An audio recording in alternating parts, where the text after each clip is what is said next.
आज शहरी प्रधान आप देख सकते हैं पराग गाबा अपने कार्यालय का जो है उद्घाटन करते हुए नजर आ रहे हैं। बड़ी संख्या में कांग्रेसी नेता यहाँ पर पहुंचते हुए नजर आ रहे हैं, कार्यकर्ता पहुंचते हुए नजर आ रहे हैं और दीपेंद्र सिंह हुड्डा द्वारा जो है इस कार्यालय का उद्घाटन किया जा रहा है। पराग गाबा जी शासन बताना चाहेंगे कहाँ पर कार्यालय खोला गया शहरी प्रधान?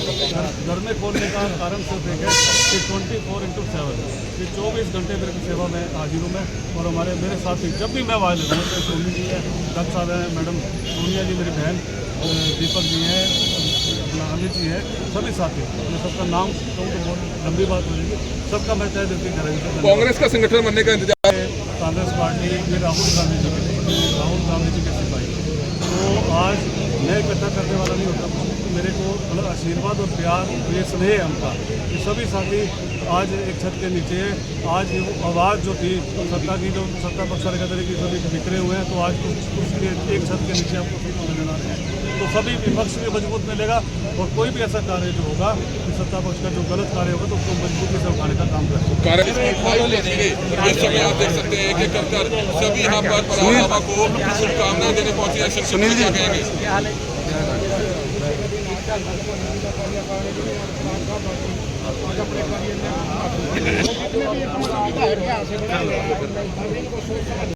सेक्टर, मंडल और ब्लॉक आने वाले दिनों में आपको एक नए लेवल में कांग्रेस नजर आएगी और मजबूत संगठन के साथ हम मैदान में उतरेंगे। मजबूत संगठन भाई को बहुत बहुत बधाई और आशीर्वाद देने परिवार को, और परिवार ऐसे ये सेवा करता रहे।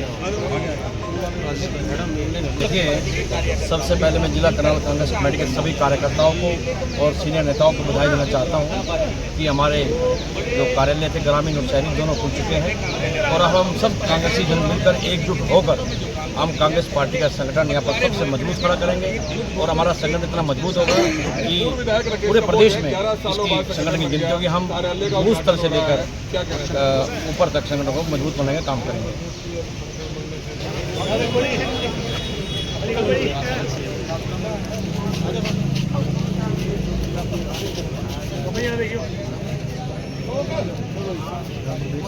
का जो शुभारंभ हो रहा है इस पर क्या कहोगे सर? देखो, गाबा साहब को कांग्रेस पार्टी ने अध्यक्ष बना करके एक संदेश दिया है कि गाबा परिवार 2 पीढ़ियों से कांग्रेस में मैं देख रहा हूँ। उनके पिताजी ने भी कांग्रेस की सेवा की और ये पूरा का पूरा परिवार कांग्रेस पार्टी को मजबूत करने के लिए हमेशा कार्य करता रहता है। आज कांग्रेस पार्टी ने को जिला अध्यक्ष बनाया और उन्होंने अपने कार्यालय का उद्घाटन जो आज ओपनिंग कर रहे हैं, तो ये बहुत एक खुशी की बात है। और पूरा करनाल जिला, पूरा शहर गाबा जी के साथ है और कांग्रेस पार्टी की जहां भी आवाज़ है सारे कार्यकर्ता कांग्रेस पार्टी के जो सीनियर साथी हैं, जो जूनियर हैं, सभी भाई के नेतृत्व में कार्य करेंगे। और ब्लॉक प्रधान हम सब एकजुट होकर मिलकर तैयार करेंगे और कांग्रेस सेंटर को हम बूथ स्तर तक मजबूत करने का कार्य करेंगे। बूथ स्तर तक मजबूत करने का कार्य जो है वो जल्द किया जाएगा। जल्द करेंगे। सबसे पहली प्राथमिकता हमारी संगठन को मजबूत करने, संगठन को मजबूत करना।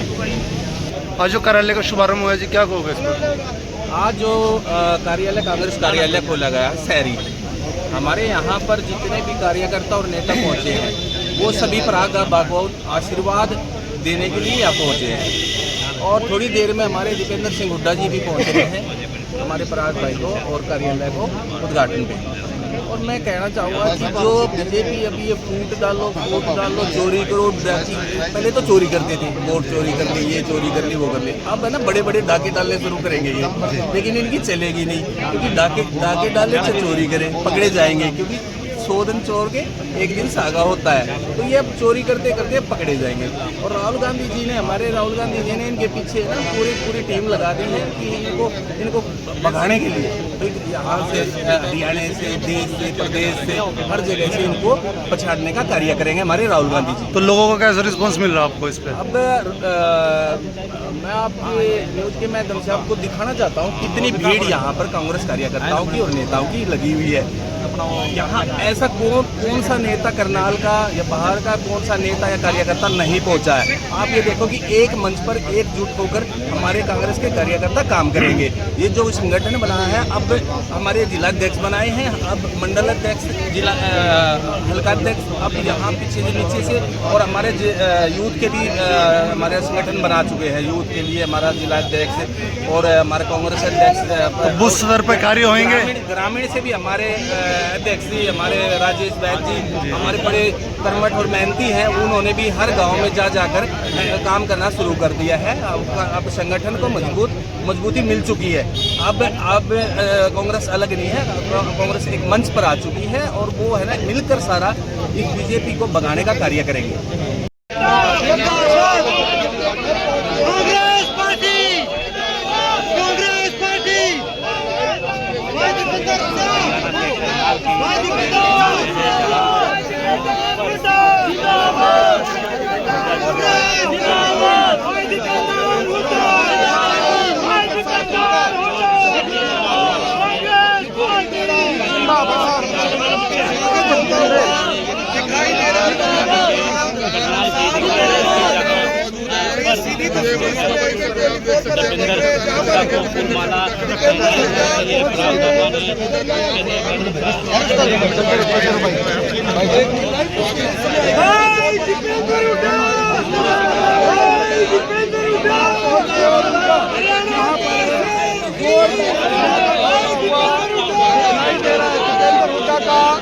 जोरदार स्वागत होता हुआ यहाँ पर दिखाई दे रहा है। ये सीधी और लाइव तस्वीरें इस समय I-24 पर, जहाँ पर सालों बाद कांग्रेस अपना संगठन बना रही है, जिला कार्यालय खुल रहा है।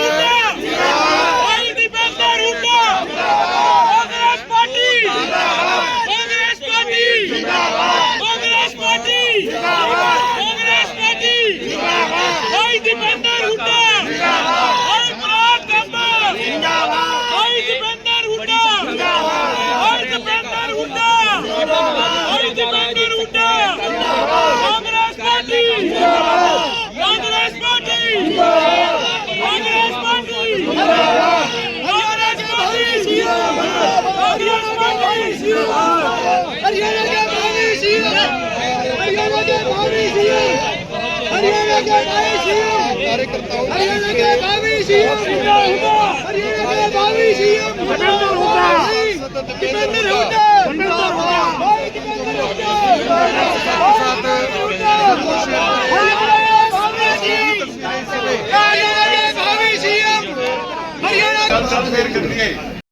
कांग्रेस के लिए हमारे अर्बन प्रेसिडेंट ने अपना दफ्तर यहाँ खोला है और इस अवसर पर हमारे आदरणीय MP दीपेंद्र जी पधार चुके हैं और काफ़ी संख्या में कांग्रेस इकट्ठे हुए हैं। तो इस दिन पे हमें बड़ी खुशी और गर्व का अनुभव हो रहा है। MP साहब भी हमारे बीच में है, उनका भी स्वागत करते हैं। तो बड़ा अच्छा लगा।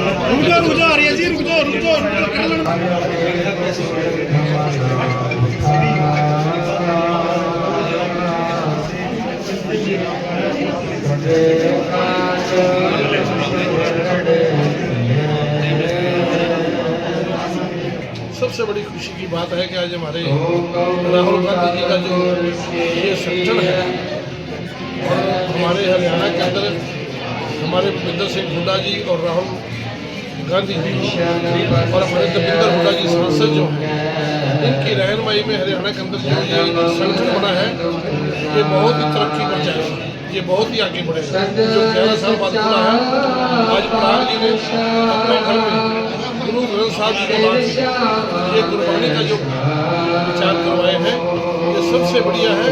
और गुरु ग्रंथ साहब जी को फेर करेगा, उनको तरक्कियों में ले जाएगा और अपने देश और प्रदेश को इसी तरह से आगे जो है बढ़ते चले जाएगा।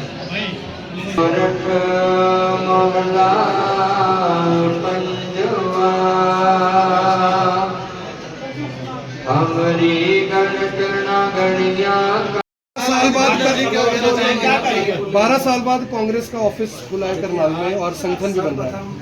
सभी एक दिन करनाल कांग्रेस की तरफ से, प्रदेश की कांग्रेस की तरफ से, और क्योंकि मैं कांग्रेस वर्किंग कमेटी का सदस्य हूँ, देश की कांग्रेस की तरफ से भी हम करनाल के दोनों जो हमारे जिला अध्यक्ष के रूप में जिनको कांग्रेस पार्टी ने जिम्मेदारी दी है, उनको केवल कार्यालय के उद्घाटन में नहीं, उनके कार्यकाल के प्रारंभ की हम शुभकामनाएं देने के लिए यहाँ पहुँचे हैं। उनका कार्यालय और उनका कार्यकाल दोनों आने वाले समय में कांग्रेस को मजबूती प्रदान करें। दिन रात लगकर कांग्रेस की विचारधारा को दोनों हमारे अध्यक्ष, जिला ग्रामीण के अध्यक्ष हमारे करनाल के कांग्रेस पार्टी के राजेश बैद जी और शहरी के अध्यक्ष हमारे भाई पराग गाबा जी, जिनके कार्यालय पे आज हम सब यहाँ पे उपस्थित हैं, तो दोनों लगकर कांग्रेस की विचारधारा को जन जन तक करनाल में लेके जाने का काम करेंगे, हमें पूरा विश्वास है। और साथ में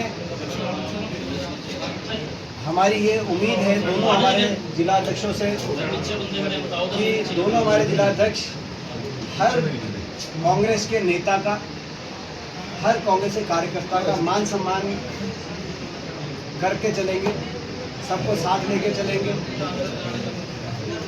क्योंकि पद एक है लेकिन बहुत से कार्यकर्ता हैं जिनकी मेहनत होती है पार्टी को खड़ा करने के लिए। ये दोनों हमारे जो जिला अध्यक्ष हैं वो उन्हीं सभी कार्यकर्ताओं के प्रतीक हैं। तो ये कार्यकर्ता को एक पद मिले हैं दोनों, और इनका सबसे पहला हमें पूरा विश्वास है कि सबसे पहला इनका कर्तव्य ये रहेगा कि सबका मान सम्मान करें, सबको साथ लेके आगे चले। साथ ही हमारी ओर से, जिसमें मैं भी शामिल हूँ और सभी करनाल जिले के बाकी कार्यकर्ता शामिल है, हम अपनी ओर से ये विश्वास इनको दिलाते हैं कि हम भी पूरा इनका साथ देंगे, क्योंकि कार्यकर्ताओं के प्रतीक के रूप में इनको अवसर मिला है। पद तो एक ही को मिल सकता था, लेकिन हम सबका भी साथ सहयोग इनके साथ रहेगा। तो आज का हमारा दिन महत्वपूर्ण दिन है। जैसे कि हम पहले आपको बताते रहे कि कांग्रेस पार्टी ने अपने संगठन का विस्तार करने का निर्णय राहुल गांधी जी के नेतृत्व में संगठन सर्जन के एक अभियान के माध्यम से किया, और उसके आप रिजल्ट देख रहे हैं, परिणाम देख रहे हैं कि कांग्रेस पार्टी ज़मीनी स्तर पर मजबूत हो रही है और हमारा संगठन बन रहा है, और ज़मीनी स्तर के कार्यकर्ताओं को अवसर मिल रहा है कांग्रेस पार्टी की विचारधारा का झंडे को आगे लेकर बढ़ने का। राहुल गांधी जी का विशेषकर और कांग्रेस शीर्ष नेतृत्व का हम धन्यवाद करते हैं। हरियाणा के अंदर जिस तरीके से जिला अध्यक्षों की नियुक्ति हुई है, उससे कांग्रेस के कार्यकर्ता में जोश आया हरियाणा में, और हम आगे बढ़ेंगे। हरियाणा में बहुत बड़ी जिम्मेदारी कांग्रेस पार्टी की है, क्योंकि बराबर का वोट हमें विधानसभा में मिला है, जबकि बहुत बड़े पैमाने पे छल कपट किया गया था। यंत्र मंत्र तंत्र का चुनाव आयोग से मिलीभगत करके प्रयोग किया गया था भाजपा द्वारा। उसके बावजूद केवल 22,000 वोटों का फर्क है। 3 करोड़ की आबादी के प्रदेश में 22,000 वोटों से चुनाव का निर्णय हुआ, यानी कि बराबर का विपक्ष। लोकसभा में तो 5 सांसद हमारे हैं, 5 ही बीजेपी के, और हमारी लोकसभा में भाजपा से लगभग 3% वोट कांग्रेस को ज़्यादा मिली। विधानसभा में मात्र आधा प्रतिशत वोट भाजपा को ज़्यादा यंत्र मंत्र तंत्र के सहारे से मिली। तो बराबर का टक्कर का विपक्ष है। विधानसभा में भी हमारे 37 विधायक हैं, 5 लोकसभा सांसद हैं। संगठन के माध्यम से अब सड़क की जो लड़ाई लड़ी जाएगी, वो लोगों की हर वर्ग की हम आवाज़ उठाएंगे, विपक्ष की जो जिम्मेदारी है उसको निभाएंगे, और सड़क से और सदन तक हम हरियाणा को एक सकारात्मक विपक्ष देंगे। 11 सालों बाद सब संगठन बनाया। एक ये चीज देखने को मिल रही है कि जो पहले अलग अलग गुट के जो नेता कहलाए जाते थे, वो सभी एक ही मंच पर आज पहली बार इकट्ठा हुए हैं। बहुत खुशी की बात है, और मैं समझता हूँ कि एकजुटता से आगे बढ़ना ये एक मूल मंत्र कांग्रेस का है।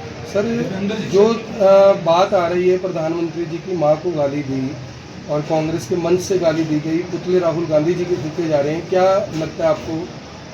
ये पूरी तरीके से, सबसे पहले तो जिसने गाली दी उसका कांग्रेस का कोई लेना देना नहीं, उसका कांग्रेस की हमारी यात्रा से कोई लेना देना नहीं। ऐसा व्यक्ति जो इस तरह की कोई गाली देने में सक्षम हो, राजनीतिक दल क्या, उसकी समाज में भी कोई स्थान नहीं है ऐसे व्यक्ति का। और आपने देखा होगा जब यात्रा आगे चली गई, वोटर अधिकार यात्रा राहुल जी के नेतृत्व में इंडिया गठबंधन की तेजस्वी जी भी साथ थे, आगे चली गई, और वो जो सभा स्थल था वो खाली हो गया, तो मंच पे किसी व्यक्ति ने चढ़ के गाली दी।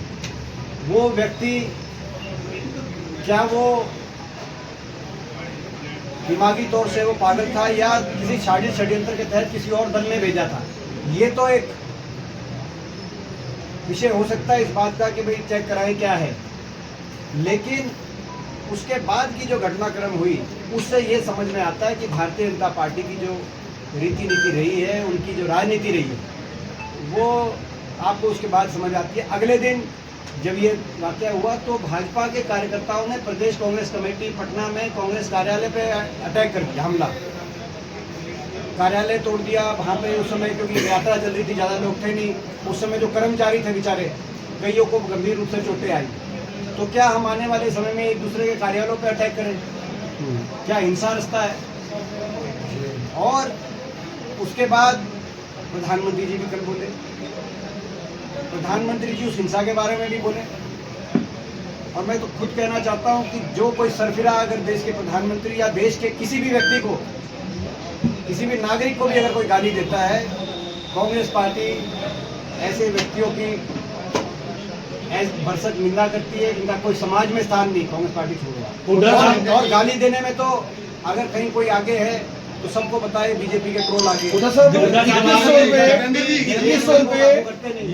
रुपए महिलाओं को देने का ऐलान किया है। घोषणा पत्र में बीजेपी का वादा था कि सब महिलाओं को, घोषणा पत्र में वादा था कि 2100 रुपए हर महिला को मिलेंगे, लेकिन अब क्राइटेरिया रख दिया कि 1 लाख रुपए से इनकम कम होगी और 23 से लेकर 60 साल तक के लोगों को मिलेगा। इसमें दो बातें हैं।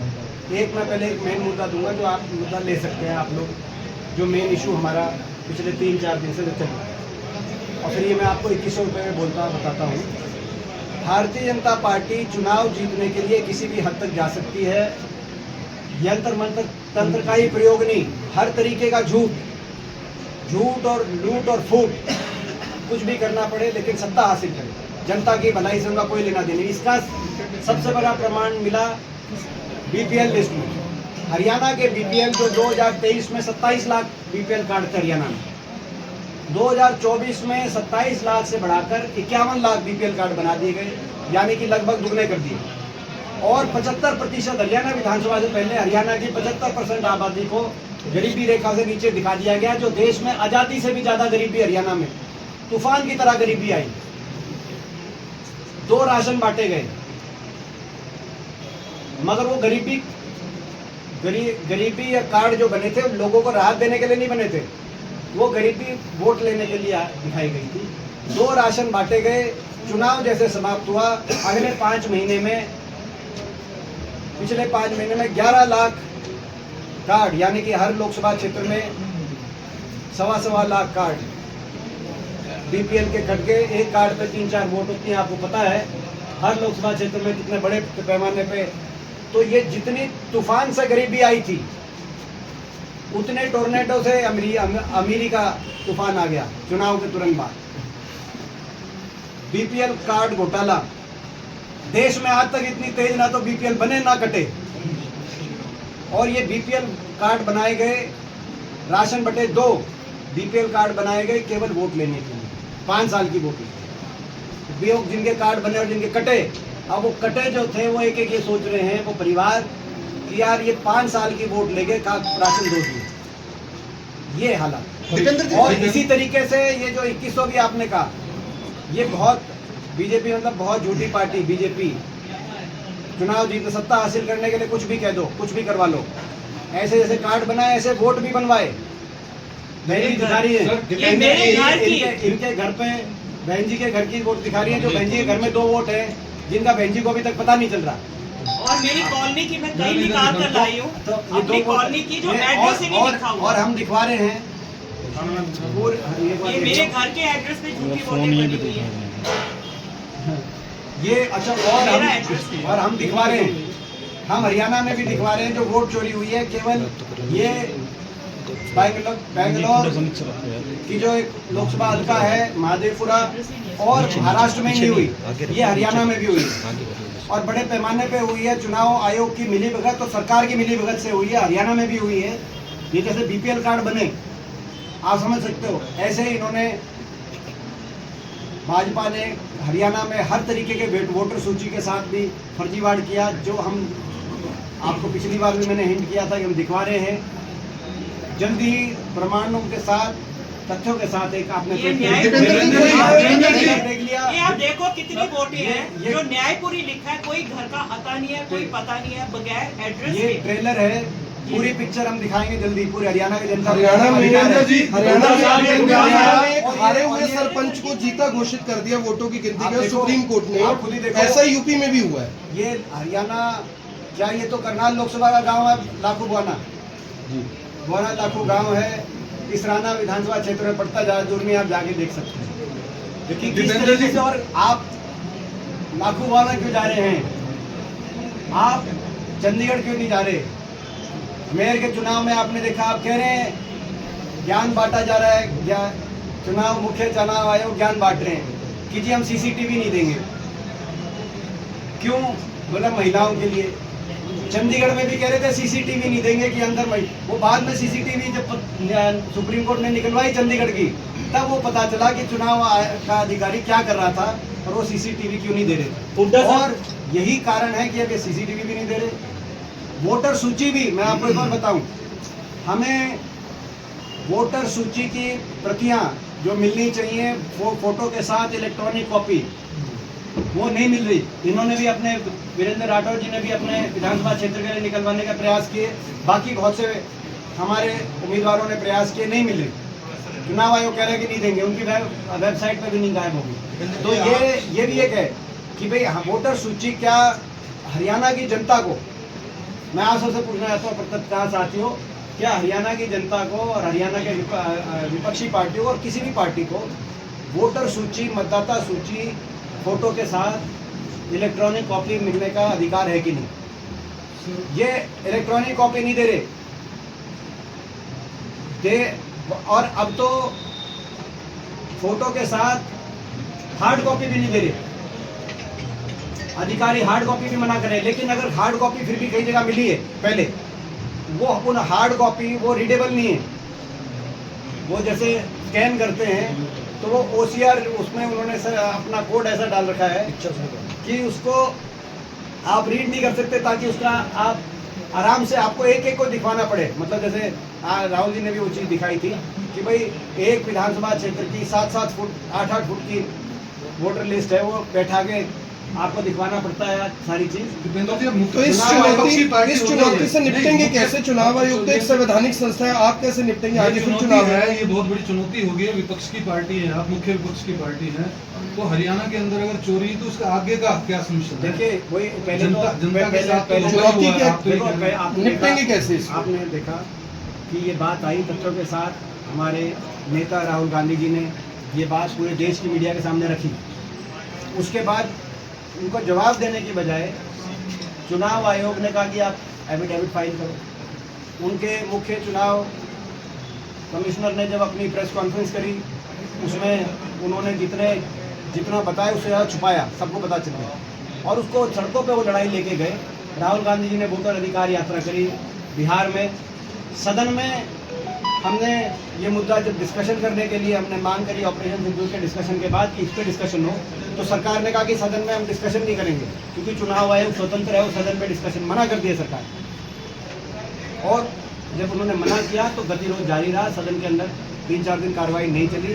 तो कांग्रेस पार्टी लड़ाई लड़ेगी हरियाणा में भी, उसमें हरियाणा भी शामिल है। ये देश के मुद्दे उठाए थे राहुल जी ने, और हरियाणा की स्पेसिफिक जब हम सारी बातें रखेंगे आपके सामने तथ्यों और प्रमाणों के साथ कि हरियाणा में किस स्तर पे खेल किया गया है, उसके बाद सड़कों से लेकर सदन तक हम लड़ाई लड़ेंगे। संगठन बनने के बाद जिला स्तर पर प्रोटेस्ट करेंगे? अब संगठन बनने के बाद देखिए, हमारा प्रोटेस्ट हो चुका है, इस पे प्रोटेस्ट की भी शुरुआत हो चुकी है। वोट चोरी पे एक आप लोगों ने भी किया वो वोट चोर गति छोड़, एक तो प्रदर्शन हो चुका है। तो हम करेंगे, लगातार हम आंदोलन चलाएंगे, क्योंकि देश में लोकतंत्र और कैंडल मार्च किया था, कैंडल मार्च भी किया था। देश में लोकतंत्र और संविधान बचाने के लिए आवश्यक है कि चुनाव आयोग निष्पक्ष हो। आज चुनाव आयोग निष्पक्ष नहीं है। चुनाव आयोग भाजपा की सहायक भूमिका में है, भाजपा से मिलीभगत करके चुनाव में बहुत बड़े स्तर पर यंत्र मंत्र तंत्र का प्रयोग चुनाव आयोग के माध्यम से भाजपा कर रही है। गया गाली पर, लेकिन मंच के माध्यम से खुद प्रधानमंत्री कभी जर्सी गाय बोलते हैं, कभी कांग्रेस की विधवा बोलते हैं। क्या मैं देखो, वही मैंने आपको कहा है कि पहले तो मैंने आपको बता दिया, जिसने ये बोला है उस आदमी का जिसने गाली दी है, कांग्रेस से कोई लेना देना नहीं, पहली बात। दूसरी बात, वहाँ की सरकार ने भी दिखवा लिया, वो पता चला कि उसके बीजेपी के साथ ही फोटो आ रहे हैं। वो पागल था या बीजेपी से प्रायोजित था, वो एक अलग प्रश्न। लेकिन अगर इस तरह की राजनीति में स्तर गिराने की अगर बात किसी ने करी है आज तक, तो भाजपा के नेताओं ने करी है, भाजपा ने करी है। भाजपा के नेताओं से लेकर इनके शीर्ष नेताओं से लेकर और इनके अंतभक्त जो ट्रोल जिनको कहा जाता है, जो देशभक्त नहीं, वो इनके नेताओं के ही भक्त हैं। देशभक्त हों तो अभी ऑपरेशन सिंदूर में जिस तरह की दुनिया में जब एक संदेश गया कि दूसरे देश ने हमारा सीज़फायर करा दिया, जबकि हमारे फौज ने दुश्मन को घुटनों पे ला दिया था, तो इनके जो ट्रोलर है उनको भी बोलना चाहिए था, लेकिन नहीं, वो देश नहीं, उनके लिए देश से बड़े इनके नेता। सब आखिरी सवाल है, इन लोगों की जो भाषा रहती है वो सब जानते हैं, और इनकी भाषा केवल हमारे प्रति नहीं रहती। इनकी भाषा जब देश में एकजुटता की जरूरत थी, इनके ट्रोलर्स की भाषा हमारी वीरांगना बेटी हिमांशी नरवाल के लिए क्या भाषा रही? इनके ट्रोलर्स की क्या वो किसी की माँ, किसी की बेटी नहीं? क्या उनकी इज्जत प्रधानमंत्री जी को नहीं दिखी? प्रधानमंत्री जब हिमांशी नरवाल पे पूरी बीजेपी की ट्रोल आर्मी उन पे इस तरह के अटैक कर रही थी, कैसी कैसी गालियाँ दी जा रही थी, तब क्या प्रधानमंत्री जी को उस पर नहीं बोलना चाहिए था? हमारे विक्रम मिश्री जो विदेश सचिव हैं, उन पे अटैक किया गया, तब उस समय भाषा नहीं दिखी? जो हमारी एक विंग कमांड, जो हमारी सोफिया कुरैशी विंग कमांडर, जो वो बैठी थी, कर्नल सोफिया कुरैशी, जो हमारी कर्नल सोफिया कुरैशी बैठी थी, भाजपा के एक मंत्री ने, भाजपा के मध्य प्रदेश के मंत्री ने उनको आतंकवादी की बहन बता दिया। क्या वो किसी की माँ बहन नहीं है? वो किसी की माँ, किसी की बहन नहीं है, कर्नल सोफिया कुरैशी। तो ये मैं समझता हूँ कि ये राजनीति में स्तर अगर गिराया है किसी ने, तो भाजपा ने गिराया है। मगर जिस आदमी ने ये बोला, प्रधानमंत्री वाली जो बात आ रही है, वो कांग्रेस का ही नहीं है, और वो समाज में ऐसे आदमियों का स्थान नहीं है। हमारा ये मानना है कि ऐसे आदमी का स्थान किसी राजनीतिक पार्टी छोड़ो, समाज में भी नहीं है। लेकिन आज भी वो भाजपा के मंत्री बने हुए हैं मध्य प्रदेश में, आप पता करो, आज तक उन पर कोई कार्रवाई नहीं हुई। साहब, पंजाब में बाढ़ आई है, पंजाब में बाढ़ आई है, जम्मू कश्मीर में हम सांसद सत्र चलाना चाहते थे, मगर कांग्रेसियों द्वारा देश के विकास में रोड़ा अटकाया गया, सत्र को चलने नहीं दिया गया। देखिए, ऐसा है कि सर, इसी में एक बात जोड़ देते हैं, क्या यही हल है कि सत्र ना चलने दिया जाए, या कोई और भी हल हो सकता है? देखिए, आपकी बात सही है, देश की संसद चलनी चाहिए, और जैसा कि रवैया देखा गया, तो बीजेपी जब विपक्ष में थी 2011 में, 12 में, 13 में, 14 में 3-4 साल सदन नहीं चली, उस तरह की कार्रवाई अच्छी नहीं होती देश के लिए। 3-3, 4-4 साल आपको याद होगा, जो 2G घोटाला जो बाद में कोर्ट के अंदर उसमें कुछ नहीं निकला, उस पर 4 साल सदन नहीं चला। मैं उस सदन का भी MP था। हाँ, 4 दिन हमने चुनाव आयोग की कार्यप्रणाली पे, ऑपरेशन सिंदूर पे सदन चला। ये सत्र तो चला, सत्र में कई चीज़ों पे चर्चा भी हुई, ऑपरेशन सिंदूर पे भी चर्चा आपने देखी, लेकिन अंतिम 4 दिन हमने कहा कि चुनाव आयोग पे की निष्पक्षता पे भी चर्चा हो, क्योंकि कई चीज़ें ऐसी हैं जिनका चुनाव आयोग जवाब नहीं दे पा रहा। सरकार ने कहा कि चुनाव आयोग पे कोई चर्चा नहीं कराएगी। इस गतिरोध पे सदन रुका था।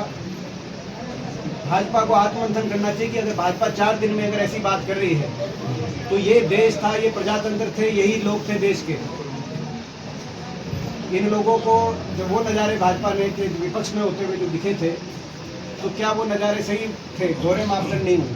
पंजाब में बाढ़ आई है, और सवाल ये उठ रहे हैं कि प्रधानमंत्री जी ने उसके बारे में, प्रधानमंत्री जी ने पंजाब के बारे में बात नहीं की, अफगानिस्तान के लिए ट्वीट किया। गृह मंत्री अमित शाह जम्मू कश्मीर गए।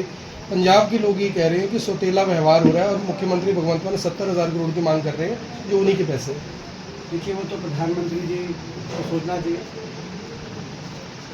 देश में जहाँ भी कोई समस्या आए, सरकार को एक दृष्टि से देखनी चाहिए और सभी को राहत पहुंचाने का यही राजधर्म कहलाया है। निजी तौर पर आप भी कोई मदद भेजेंगे पंजाब? इस राजधर्म का पालन देश की सरकार द्वारा हमेशा हर तरीके में, हर हाल में किया गया। निजी तौर पर आप भी कुछ जिलों में कोई प्रोटोकॉल लिस्ट जारी की गई है?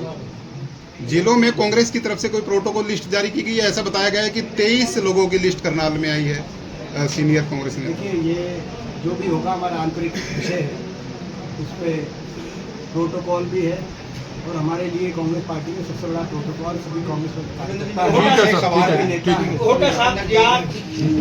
भारतीय जनता पार्टी का ये बात तय हो गई है कि नियंत्रण नीति देश को आगे लेके जाने के लिए सत्ता प्राप्ति की नीति है। आज हमने देखा कि दीपेंद्र सिंह हुड्डा ने पहुंचे हैं रोहतक के साथ हुड्डा पहुंचे हुए नजर आ रहे हैं। आज सभी कांग्रेसी नेता एक ही छत के नीचे यहाँ नजर आए। लोकसभा सांसद दीपेंद्र हुड्डा पहुंचे हुए हैं करनाल, और तो हमारे साथ पराग बाबा जी से भी जरूर बात करना चाहेंगे, क्या कहते हैं। देख सकते हैं कि आज जो जिला अध्यक्ष है के निवास पर पहुंचे हैं। निवास आज पर देख सकते हैं कार्यालय का उद्घाटन जो है दीपेंद्र हुड्डा। एक तस्वीर आप लेकर चल रहे हैं अपने साथ फोन में, क्या अभी मैंने वोटर लिस्ट जो है वहाँ से निकाली है और मेरे पते के ऊपर 22 न्यायपुरी के ऊपर 2 जाली वोट बनी है और न्यायपुरी की बहुत सी वोट है जो भी मैंने आप लोगों को दिखाई, जिसमें कोई पता नहीं लिखा है, सिर्फ न्यायपुरी लिखा है। और जबकि न्यायपुरी बहुत छोटी सी कॉलोनी है और लिमिटेड से घर है। हम हर जितने भी हमें आपस में एक दूसरे को जानते हैं और ये झूठी वोटें मेरे पते पे मेरे घर के आसपास बनी है। तो आप सोचते होते हैं करनाल असेंबली में कितनी जाली वोट होगी। ये जो जीत है ये जाली वोटों से, झूठी वोटों से जीत है। कितनी वोटें हैं आपके घर पर जो आप? मेरे घर पे तो 2 हैं, मेरी है और मेरे जो हस्बैंड है उनकी है। हम 2 ही व्यक्ति की वोट है पर 2 वोट साथ में जाली भी। मैम, आज कांग्रेस कार्यालय भी खुल गया है यहाँ पर, तो क्या कहना चाहेंगे? ये बहुत खुशी की बात है कि हमारे भाई पराग बाबा जी ने आज यहाँ अपने निवास स्थान पर इन्होंने कांग्रेस शहरी का इन्होंने दफ्तर खोला है और हम सब इनके साथ हैं। हम सब मिलकर पार्टी की आवाज़ ये जो हमारे विपक्ष के खिलाफ जो जैसे कि जो राशन कार्ड इतने काट दिए गए हैं, जो झूठी वोट बनी है, जो भ्रष्टाचार है, इन सभी चीज़ों के खिलाफ हम अकड़े हैं। एक तरफ कांग्रेस लगातार प्रदर्शन कर रही है झूठी फेक वोटिंग को लेकर, लेकिन ये आपके खुद का घर का मामला, पूर्व विधायक आप रही हैं, तो लगता है इस तरह के कितने वोट हो सकता है कि मेरे ही चुनाव में अभी जब मैं असेंबली का चुनाव लड़ी हूँ उसी समय भी ये झूठी वोट उन्होंने हमारे घर के बनाए और ये प्रूफ है। आप वोटर लिस्ट निकाल के आप देख सकते हैं और ये मैंने आपको भी दी भी है। आपकी वोट बिल्कुल है और क्या है, ये झूठी राजनीति करते हैं, झूठी वोट से जीते हैं। मैम, क्यों देने से मना कर रहे हैं कि चाहे वो वोटर लिस्ट हो, भेद खुल जाएगा, भेद खुल जाएगा, तो इसका रास्ता क्या है? हमारी पार्टी अब कर रही है। क्या कोर्ट के अंदर जाएगी या जनता के बीच में जाके? जनता के बीच में जाएंगे और अभी हम सारा सर्वे कराएंगे। ये पूरे करनाल के लिए बहुत खुशी की बात है कि आज एक काफ़ी लंबे समय से हम इस दिन का इंतजार कर रहे थे कि कब कांग्रेस का कार्यालय खुले और वहाँ जा करके सभी को एकजुटता देखने को मिले। और आज बहुत सौभाग्य का दिन है कि पूरी कांग्रेस पार्टी के जितने भी कार्यकर्ता हैं, जितने भी कांग्रेस समर्थक लोग हैं, आज सभी बिल्कुल एक त्यौहार की तरह दिन मना रहे हैं कि आज फाइनली जो है हमें अपना कार्यालय मिल गया। और आने वाले समय में आप देखेंगे पूरी मजबूती से सड़कों पर लड़ाई हुआ कांग्रेस पार्टी में। वोट चोरी के मुद्दे को अब जनता के बीच तक लेके जाएगी? बिल्कुल जी। 3 करोड़ की जनसंख्या वाले प्रदेश में मात्र 21,000 के गैप से अगर कोई सरकार बना रहा है, इतना ही मजबूत विपक्ष और उसमें भी इतनी धांधलेबाजी गड़बड़ियाँ, आने वाले समय में 5-10 दिन में देखोगे जब वो आएंगी गड़बड़ियाँ सामने, तो स्पष्ट हो जाएगा कि कैसे जो है जनमत को चुराया गया है। पूर्व विधायक सुमित्रा सिंह के घर पर ही जो है वो बता रही है कि 2 वोटें फर्जी बनी हुई है। देख लीजिए, यही तो सच्चाई है। अब आने वाले समय में जब चेकिंग होंगे तो सारा एक पता चलेगा कि कैसे इनकी सरकार, ये कहते हैं ना हमारे साइलेंट वोटर हैं, वो साइलेंट वोटर यही है इनके, ये सारी फर्जी वोटर इनके साइलेंट वोटर हैं। ये कहते हैं हमारे साइलेंट वोटर नहीं, वो फर्जी वोटर हैं जो इनके लिए वोट डालते हैं और फिर ये अपना सरकार बनाते हैं। ये सच्चाई जी। धन्यवाद अशोक जी। जो आज से हमारे जननायक श्री राहुल गांधी जी ने संगठन सृजन अभियान के तहत डीसीसी प्रेसिडेंट की नियुक्ति की, तो हमारे ग्रामीण से अपना राजेश वैद्य जी को जिम्मेवारी मिली है और शहरी से पराग बाबा जी को जिम्मेवारी मिली है। और जो आज शहरी कार्यालय का उद्घाटन किया गया है, पराग बाबा जी के आवास के ऊपर कार्यालय बनाया गया है और जिसका शुभारंभ आदरणीय दीपेंद्र हुड्डा जी ने किया है। और आप देख सकते हैं किस तरह से हमारे जननायक श्री राहुल गांधी जी किस तरह से लोकतंत्र को बचाने का प्रयास कर रहे हैं। आप देख सकते हैं बिहार में किस तरह से SIR के माध्यम से लोकतंत्र को छीनने का प्रयास किया जा रहा है कि महाराष्ट्र में किस 65 लाख वोट के कुछ चंद महीनों में बढ़ गई है। और आप देख सकते अभी हमारी पूर्व में विधायक करनाल की सुमित्रा सिंह जो उनके आवास पर दो इस तरह से बिना एड्रेस के जो फर्जी वोट मिली है 2 वोटें आप देख सकते हो। ये पूरे देश में इन्होंने कई लाखों करोड़ों वोटें बनाकर इस तरह से फर्जीवाड़ा किया है। और ये मान लो अपने फर्जीवाड़ा से हरियाणा में भी इन्होंने सरकार बनाने का काम किया, महाराष्ट्र में भी सरकार बनाने का काम किया, MP में भी सरकार बनाने का काम किया। अब ये जैसे बिहार में भी इन्होंने SIR ला के ये सरकार बनाने का काम कर रहा है। और ये सब कार्यकर्ता जो भी हम राहुल गांधी के कंधे से कंधे मिलाकर और इसको हम मजबूती से वोट चोर गद्दी छोड़ का मुद्दा पूरे भारत में बुलंद करके रहेंगे।